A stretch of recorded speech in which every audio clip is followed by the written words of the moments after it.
Hi, everyone. Welcome to All Things Creative. I'm your host, Linda Riesenberg-Fissler.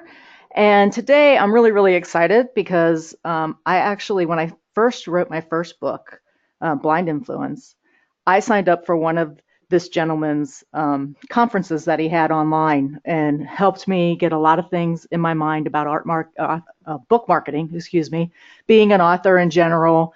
He had a really inspiring and great talk about, and we're going to talk about this. I think it was like 13 things that you should be doing to be successful or something like that. And we'll go over that in a second. Jim knows all about that better than I do. So Jim Kukral, right? Did I say your name right, Jim?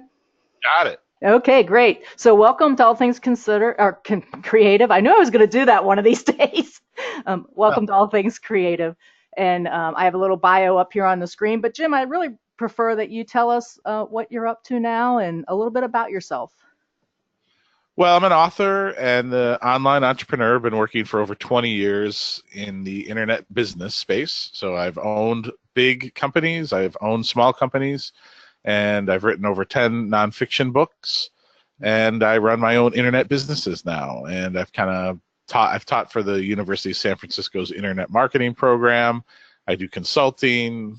I do all kinds of stuff. If it has anything related to do with building online businesses and marketing and writing and publishing content, I've probably had my fingers in it. Yeah, and I'm going to ask you an embarrassing question because I really didn't follow this, but you also ran for council, right, in your city? Yes, I am actually a former politician. How about that? Yeah, so that adds a little bit into it too, doesn't it? I was a one-term city councilman in a small town of 11,000 homes. Oh, okay. Well, I bet that was an interesting experience, but That's a yeah, that's a whole whole show. other thing. Yeah, we aren't going to go there. We're going to stick with book No. marketing and all that good stuff. So I'm going to pop up a screen here that has all your books on it while we talk a little bit about basically let's start with the author marketing website that you have, and I'll pop up that a little bit later when we get into the conversation. But what started you into this path that you took about working with authors and trying to help them get successful? Well, it's really interesting because, in most people's lives, when you have an experience that kind of leads you into the next thing and you learn, that first book you're seeing on the screen, Attention, This Book Will Make You Money, Hmm. was a book I wrote 8 years ago it was my only traditionally published book. I published it through Wiley and Sons. And in the process of writing that book and working with the publisher, I realized one really important fact, that you still have to do all of the marketing on your own when you write a book. And the traditional publishers don't really do much of anything for you. So I got frustrated and I said, wow, what about somebody who doesn't know how to do marketing or doesn't want to know how to do marketing? If you've written a book on vampire romance, you're not a marketer like me. I've been doing this a long time. I kind of figured it out how to market my book. And most people who write books have no idea. So I created a site called authormarketingclub.com, which is a tools and training site that helps and assists people who write books to learn about the business of how to market their books. So I took an opportunity, an experience I had, and turned it into something that is a business. Yeah, and you do a great job at that, and coaching authors and creatives to do things. And I came from uh, an interesting background because I'm an artist and I'm also an author. So my audience that is listening is a combination of artists and authors. And I started when you started talking about how you worked with a traditional company first to get published your first book, the Attention book. I was sitting and you said that they didn't do much marketing for you. I'm sitting here thinking, yeah, I'm in a couple galleries and they're great where they're at. They're local. Marketing is great, but on a national level, depending on the gallery, it may not be. So it's the same kind of thing where you have to basically toot your own horn, right? Yes. So in today's world, if you're a musician, an artist, whatever it is, you are going to have to generate your own audience. The old romantic dream, let's just take book publishing, Yeah. or you could use this for anything. You could use this for radio. Let's use radio as an example. The Mhm. romantic dream of getting your album published and then getting someone to play it on the radio station and you become famous overnight, those things don't exist any longer, Right. because the world has changed. Now, it's good news in my perspective, Yeah. because now everyone has the opportunity to be successful. I don't care if you're doing music, art, whatever it is, book publishing, whatever you're doing, you have the opportunity to reach millions and millions of people at your fingertips if you put the effort in. The problem is that there's still a lot of people who are still living with that old romantic dream. You know, like they type up their manuscript, they put it in a box, and they send it out to the publisher, and then they get a letter, and it says, "Congratulations, we're going to publish you and put you in every bookstore in the world, and you're going to be famous." Well, the problem is that like one out of a million people that happens to, Right. but that's why it's the old romantic dream of the way things used to be. And what I like to tell people is once you get that out of your head and stop thinking that that's going to happen, because it's probably not going to, then you can move forward and you can learn how to be successful creating your art.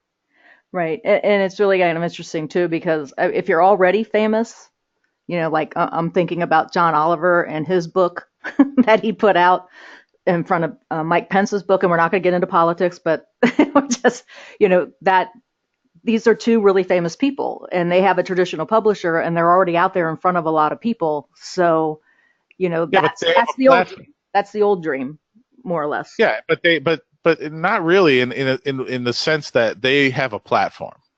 Exactly. So That's one's true. a vice president, and the other one's got a television show that reaches millions and millions of people. Right. So if you look at the middle book in this screenshot, the Go Direct book, which is Uh-huh. the last book I actually wrote, which is really what, if anyone wanted to go get a copy of that book, you can go to godirectbook.com and you can actually get it for free, and you can pay what you want. It's a very short book, but this is the book for artists. I don't care if you're a musician, an artist, an author, whatever it is. This is Mhm. the book for artists. It tells you how to reach out to your fans and build that platform, because if you don't do it, your competitors, other musician, some other artist, somebody else is eating your lunch right now. I'm Okay. telling you. Go ahead. I'm circling it. It's this book Yeah. right here. Here's the unfortunate part of dealing with people who consider themselves artists. And I know lots of artists, and I love artists. The problem is that a lot of people still are going by well, I'm an artist, I'm not a marketer, and I refuse to market. Mhm. Unfortunately, if you want to have success in today's world, you have to break free of that mindset. And you don't have to become the spammy, over the top, used car salesperson stuff, but you do have to put an effort and an attempt to go out there and actually tell people about what you do. If you don't, your chances of having any sort of success are very slim. Yeah, and we're going to get to those 13 points that you talked about on your conference here in a second. But when I was listening to you, it's it's very, very.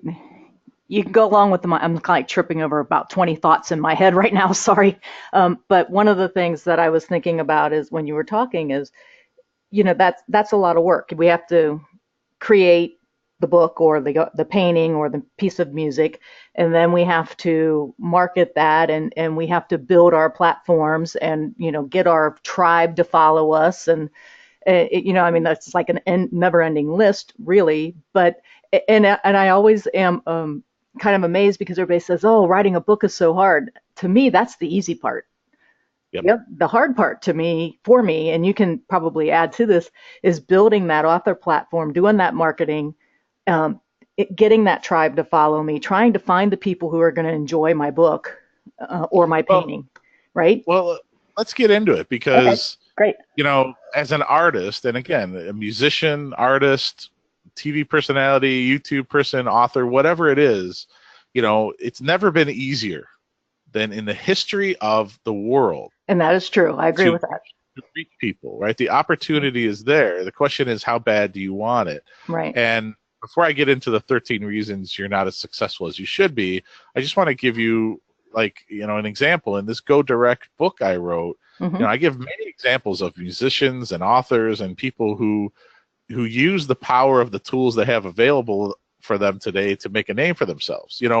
Um, there are plenty of comedians who are building careers off of now podcasts, but before videos on YouTube. There are musicians. Macklemore made a name for himself and got a big time record deal based off the music that he would put out online, right? And Hmm. just built this huge fan base. And that's what I want to talk about is these 1,000 true fans. Yeah. And if you've never heard of that before, I want you to, I write about it in my book, Go Direct, but I want you to do a Google search after the show for 1,000 true fans. And I want you to read up on it. And I'll give you the basic summary of that. The concept is, as an artist, as a creator, you can build an entire lifetime career on 1,000 true fans. And a true fan is somebody who will drive 3 hours in a snowstorm to see you play your music. A true fan is somebody who will see a new piece of art that you've released and will immediately say, I have to have it because it's an artist that I already love. It's that type of person. And if you can create 1,000 of those people, you've created an automatic group of people who will always buy from you without question. And here's the best part, they'll evangelize for you, Hmm. because what's the first thing they're going to say is, oh my God, Linda's got a new book coming out. Her last one was so awesome. I got to tell everybody in the world about it on Facebook and Twitter, and I'm going to tell my friends. And so work on creating your 1,000 true fans. You may only get 50 of them the first year. You may end up only getting 100, but building those 1,000 true fans is really the key to building a career as an artist. Yeah, and that's so true. And that's a great reminder because I remember hearing that from you earlier on, and and where I am right now in my head, and where I'm trying to cultivate those thousand. I need to stop and think about how far I've come in the 3 years that I've started writing. I've been painting for 20 years. I've only been writing novels for 3 years. So if I put that in perspective, I think that I shouldn't be so hard on myself considering But where I think about am. but if you're listening to this right now, think about all the Mhm. people that, whether it's an artist, a musician, or whatever, that you're one of those true fans of. And Right. like, I'm a huge fan of James Clavell books. I believe James Clavell is dead. But if, James Clavell released something from the grave, I would buy it without question. If it was $40 on Kindle, I would click the buy button. That's what a Yeah. true fan is. And those are the people you need to cultivate. Yeah. And when you start thinking in terms of marketing along those lines, instead of I have to reach 1 million people, no. You Mhm. need to reach the people who love what you do and then nurture those relationships and use the online tools you have available today to do that, and you will continue to be successful. Okay. So before I click off the screen, is there any other book here that you'd like to tell us about and direct us to, Uh, like you did with if Go I Direct? ask, GoDirectBook.com, grab a copy, read that real quick. Again, you can get it for free or you can pay what you want. Attention is still my magnum opus. It's a great book about learning how to drive attention for your business, not cheap salesy used car salesman stuff, but how to build your brand online. Those two books are really powerful. And then, of course, my Business Around a Lifestyle books, which is all about building a business around the lifestyle you want. Those are very popular as well. Okay, so let's get into because we're kind of doing it. We were kind of getting into the author marketing work that you've been doing and author marketing club and things like that. So I think this is a good time where we start talking about as well those what you shared on the conference. Do you have a conference coming up, by the way? I do. We're doing one in Chicago on May 4th, 5th, and 6th called the Sell More Book Show Summit. Okay. And it's only a 150 person conference. We're almost getting ready to sell out here. So if you want to check it out, just go to sellmorebookshow.com/summit. We'd love to see you there. Okay, great. I knew one's come up because I follow you on Facebook and I saw the messages, so I wanted to make sure that we got that in there as well. So let's talk a little bit. You did one online. You had a bunch of authors come on and talk to us about all the various ways. I took a whole composition notebook full of notes that I go back to and look at time and time again to remind myself to go and do some things. But the one thing that I really appreciated and we had fun doing was the 13 successful tips. I think it was, you Yeah, just it's said it. actually Yeah. called the 13 reasons you're not as successful as you should be. And it's probably one of the it is the most viral piece of content I've ever written. It's been syndicated all over the internet, and it's gotten a really great response. I actually did a small conference where I presented it as well. And we just talk about, I mean, these are life lessons that I've learned, and it's tough love stuff. So I'll just Yeah. kind of go through some of them. Yeah, that'd be You great. know, number one reason you're not as successful as you should be, sorry, is laziness. There's really no easy way to put it. Every single successful person that who didn't inherit money or was born into it worked their butts off to get where they are. And it's okay to be lazy, but you just have to admit it and stop whining about not being rich and successful. Again, this is tough love stuff, Mm-hmm. but sometimes people need to hear these things. Right. I want you to look around at every single successful person that who's like really doing well, and throw out the thing that says, oh, the only reason they're doing well is luck. Most likely it's not because of that. It's because they worked their butts off, and you have to make that decision in your head. Do you want to do that or don't you? Right. Also talk about fear. Another reason you're not as successful as you should be: fear of failure.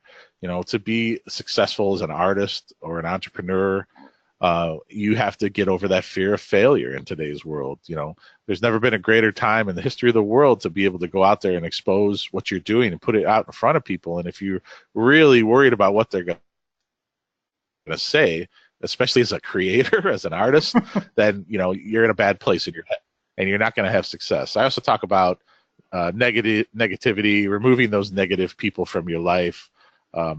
Stop thinking so hard and just start doing stuff. The paralysis by analysis thing. Mm-hmm. When you just like, oh, I got to figure out how to put this website up, and I got to research it for 6 months to figure it out. No, just go build something. Use a free tool online, build something, put it up. If it doesn't work, try it another way. The whole fear, the whole analysis of things you need to do to figure it out, do it perfect the first time, is honestly against the whole artist mindset, in my opinion. Right. I also talk about you say, well, these people are keeping me from being successful, or these people are stopping me, or whatever. There is no they. There's no secret group of people that control your success or your failure. So it's stuff like that. Right. Wasting your time on social media, wasting your time watching television, playing video games. How many people have I met that are like, Jim, how do I start a successful business? And I go, how many TV shows do you watch a week, and how many video games do you play? And the guy's like, well, I usually watch about 2 hours of TV every night, and then I play video games for an hour. I said, really? Okay, so what would it take for you to stop watching television or maybe cut out the hour of video games and learn how to build a website or write a chapter of your book instead? And they say, well, Jim, that's I don't want to do that. Okay, well, then you don't want to have the opportunity that your competitors and everyone else has. It's really up to you. And when I do this presentation, I don't want to come off as preachy, because some people are like, quit preaching at me, Jim. Quit telling me all the things I don't want to hear. But at the end of the day, that's really what it comes down to. I mean, do you want to be successful or don't you? Because it's never been easier to have success if you want it. What's your pain level? I talk about that in many of my books. What's your pain level? When you go into the hospital I had a kidney stone several years ago. Ooh. And I walked into the hospital, and the first thing the nurse said to me was, what's your pain level? 1 to 10. And I said, 11. Right? If you ask me right now what my pain level is of having a real job where I'm not self-employed, and I would say a 12. Yeah. And I work my butt off so that I don't have to have that real job. So what's your pain level? And you got to decide where you want, how painful is it? You may love having your real job. Your pain level might be real low. So you're like, well, if I love this, why do I need to work so hard to get out of it? Start thinking in those terms. Yeah.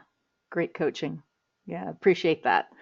So, one of the things that you were talking about social media and being online, to build that tribe and things like that. I mean, if you look around, most people are on social media very long. I've done a meaning amount of time they spend each day to promote themselves or what they're doing or anything like that. That it's not like you have to hang on there for 6 or 7 hours. I remember when you were at the conference and you said that, when I was like, oh my God, I just checked Facebook, in the middle of the conference. And it was a real eye-opening experience for me to say, you don't need to be on here every second of the day, and Well, there move are on. things you can do about that if you want to. For example, I know Mhm. lots of authors who have deleted Facebook from their phone.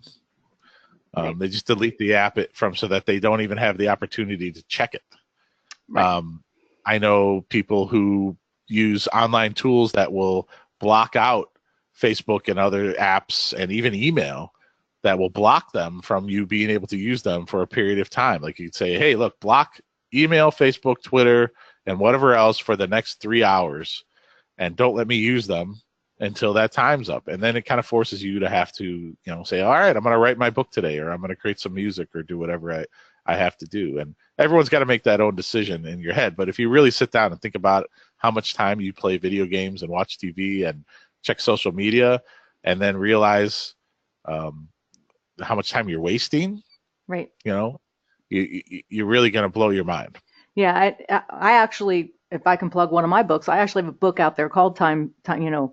How are you Oh, wasting your time, basically, and it's all about time management. And I developed the book because I was working with a group of kids meaning 18 to 25-year olds, and we were teaching customer service. I was teaching customer service to them, and we got into a discussion about time at one point. So I pulled this old tool out that I used to use in my corporate life and said, okay, well, let's do this, and had them mark down what they do from the time they get up to the time they go to bed, and how much time they spend doing that. And I encouraged them to take a little chart home and fill it out as they were going through the day. And they were amazed to find out how much time they actually wasted, where they could be doing something that was more constructive, that would have got them to where they wanted to be in their life at that time. So I ended up writing this, just a real little quick little book out there, and people that have listened to me know what that is. So I'm not going to spend too much more time on it, but it is amazing if you go through that. I mean, just even in your head, without not marking it down like a diary count or a dietary thing, but just in your head going, well, I spend this much time here, and I do this much time at dinner, and I watch this much TV, and then it's like, wow, these are times when I could be creative.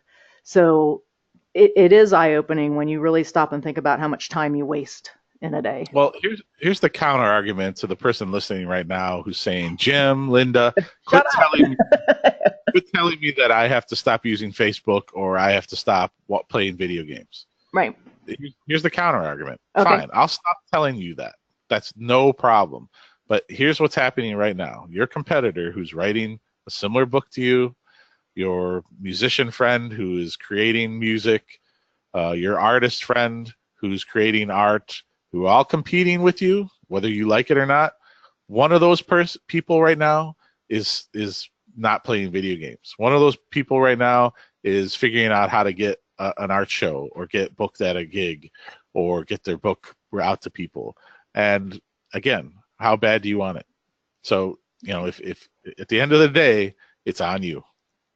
Yeah. Do you have any advice as far as talking about like networking? Because I know you network with a lot of folks, and how you set up basically a network of people that you work with on the author side, and just how powerful is that networking tool, do you think?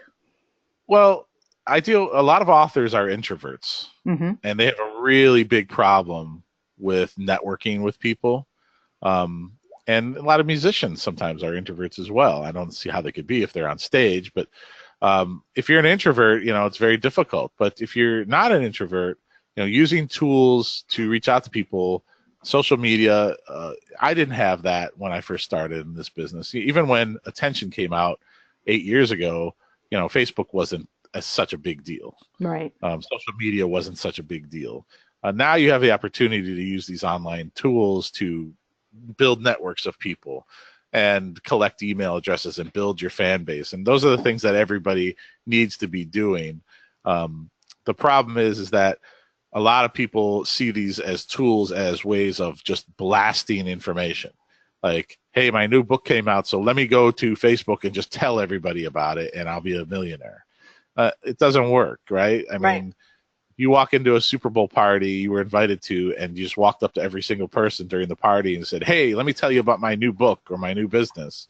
You'd never get invited back to that business or to that party, right? You can't do the same thing on social media, even though it seems like that's the way to go. It's about building relationships. Build a Facebook group, about your niche, about the type of music. Do you write, Christian rock punk band music? Build a Facebook group called Christian Rock Punk Band, discussion, and start aggregating people in there and talk about that genre and talk about the music and start building relationships with other musicians and own that group. And then of course, every once in a while say, hey, look, I've released an album. What do you guys think? It's not a place to build an audience so you can just spam them with your content, is what I'm saying. Right. Right. Yeah. It's amazing. Um, in an artist's point of view, when we post pictures of work in progress or the finished work or things like that, we tend to get a lot of discussion and talk about that painting. People comment on it. um, you know, and when I'm doing that, I'm not asking them to buy. I'm just asking them to look at the painting. So there's like a big learning difference there where, okay, so I post my book and yeah, I may get a few likes if I have the book cover up and things like that. But, it's a total, there's some differences there. There's a subtlety of, sharing things versus, like you said, hitting them over the head with a hammer saying, buy this. So, There's an artist that I follow on Facebook. I'm trying to remember the name. I've never bought anything from her because it's frankly just too expensive for me. But I mhm, follow her on Facebook, and she posts new stuff all the time, and I see it, and I'm like, wow. yeah, Right? If I ever became independently wealthy beyond my means, where I could just like buy very expensive art, I would absolutely buy one of her pieces like that. hmm, So, but I do follow her because I really appreciate the art. yeah. And that's I'm not a true fan in the sense that because I can't afford it, but I am a true fan in the sense that I really like what she does. Great. Well, let's talk about you. You've got something new coming up, and that's your book to pod. So tell us how this came about, what the thought process that brought you to this, and what book to pod is. Book to pod is basically taking your book and turning it into a podcast. So let's say you've written a 40 chapter nonfiction book on, whatever, on real estate for social media agents. Okay, so what you want to do when you create a really signature piece of content like a book is distribute that across multiple mediums.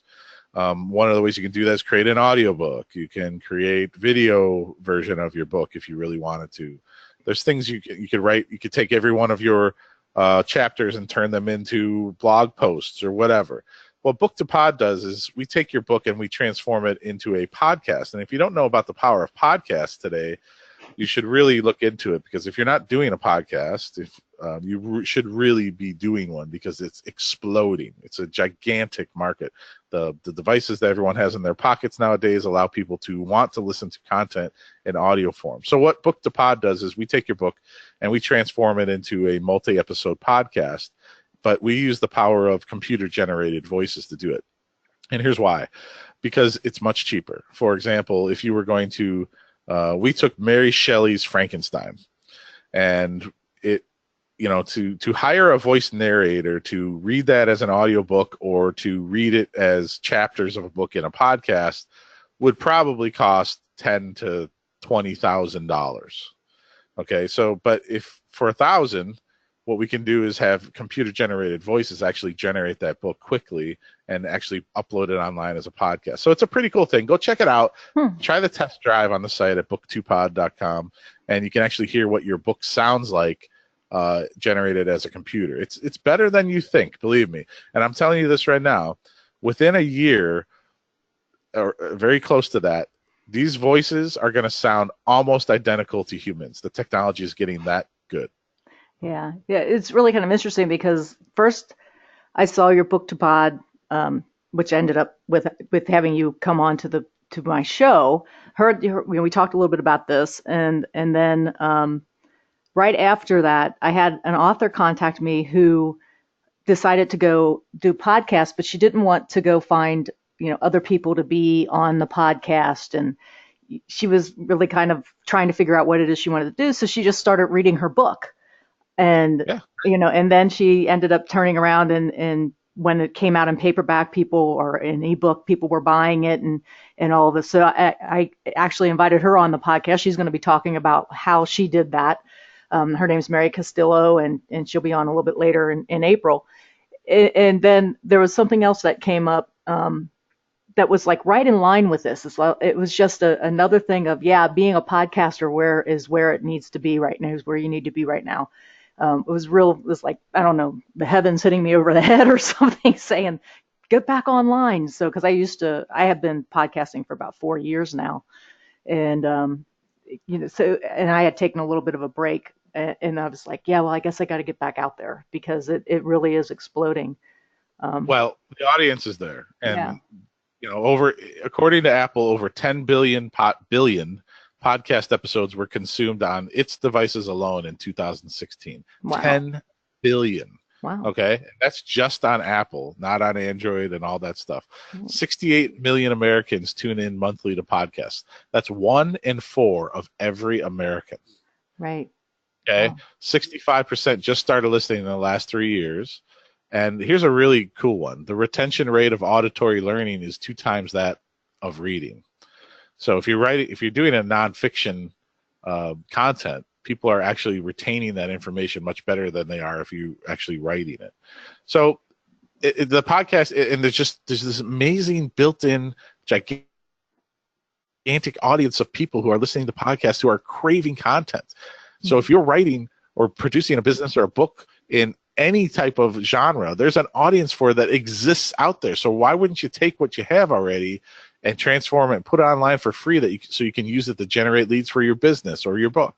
Right. Yeah. And an interesting thing that I had a guy that has started a business based on linking podcasts up with guests, and he was saying he was at a conference, and somebody came up and said, I tried podcasting once. I only had like 50 listeners, so I quit. And Andrew came back and said, if you could get 50 people in a room, would you do it to listen to you? Would you do it? And the guy goes, well, yeah. And he goes, well, then why did you quit? So, Right. And he was saying like somewhere around the 200 to 300 listeners is about average for a podcast audience.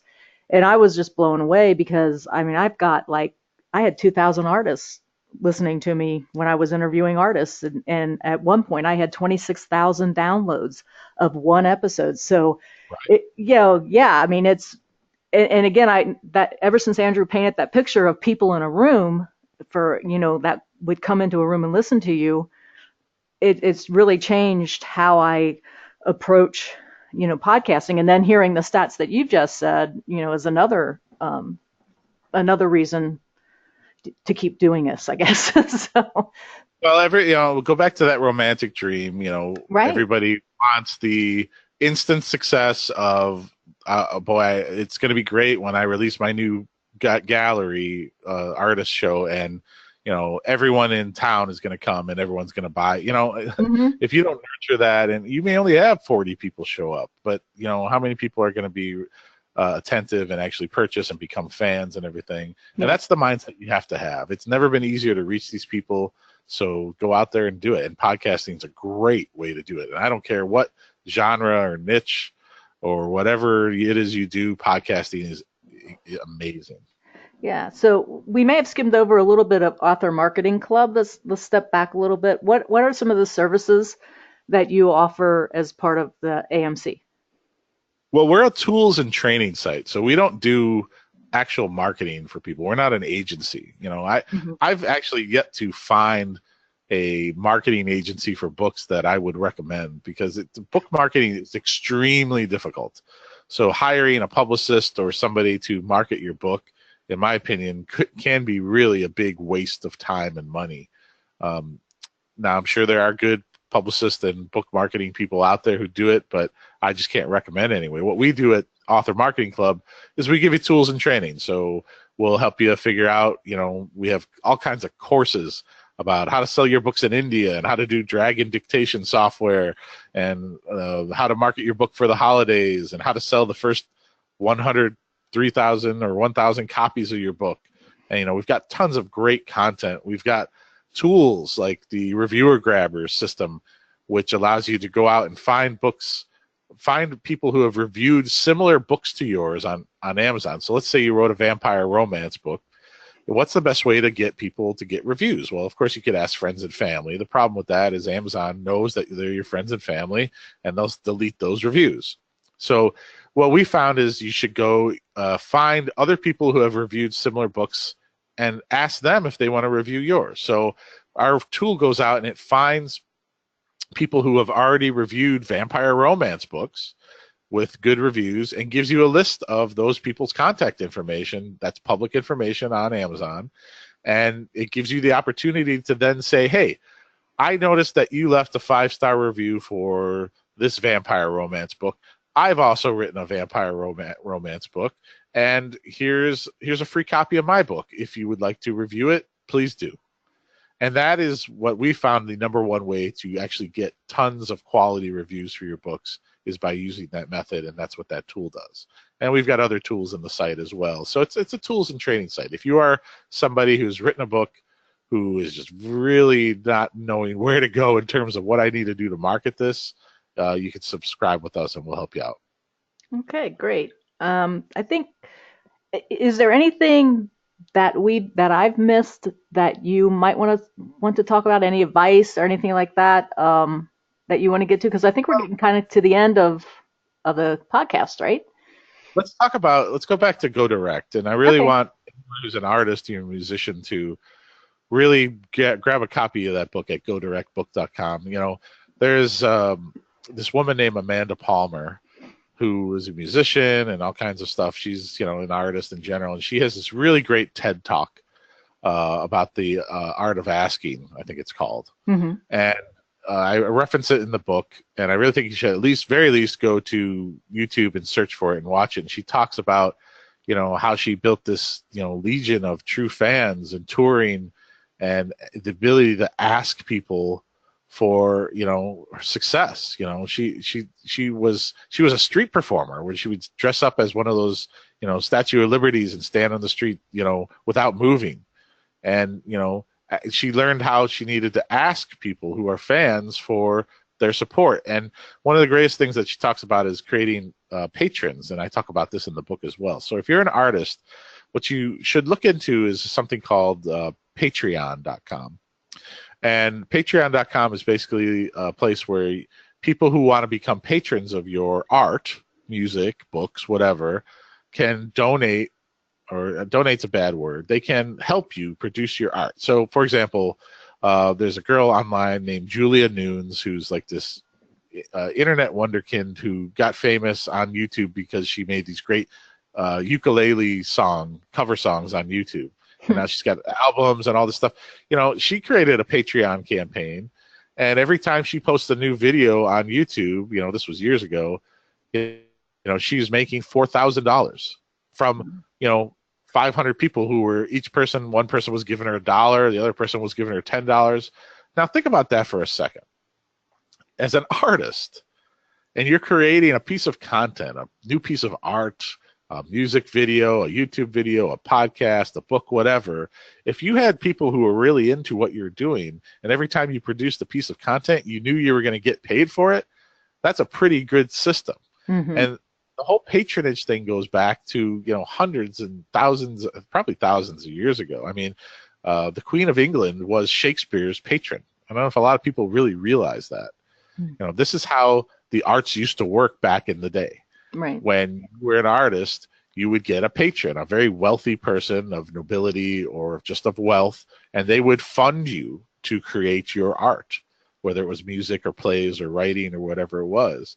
And the concept is come back today in terms of the internet with sites like Patreon, which allow you to go out and find massive amounts of groups of people who can patronize you. I mean, I do a show called the Sell More Books Show, which is a podcast, and we have a Patreon page for our show. and people who listen to our show each week, and they come in, and some people give $1 every week for the show. They could just listen for free if they want. Mm-hmm. But some people are like, I love your show that much that I'm going to give you $5 every time that you upload the show out of the goodness of my heart. So look into the patronage aspect of your creationism and your art, because once you get that concept, I think you'll be really surprised how successful you could be. Great advice.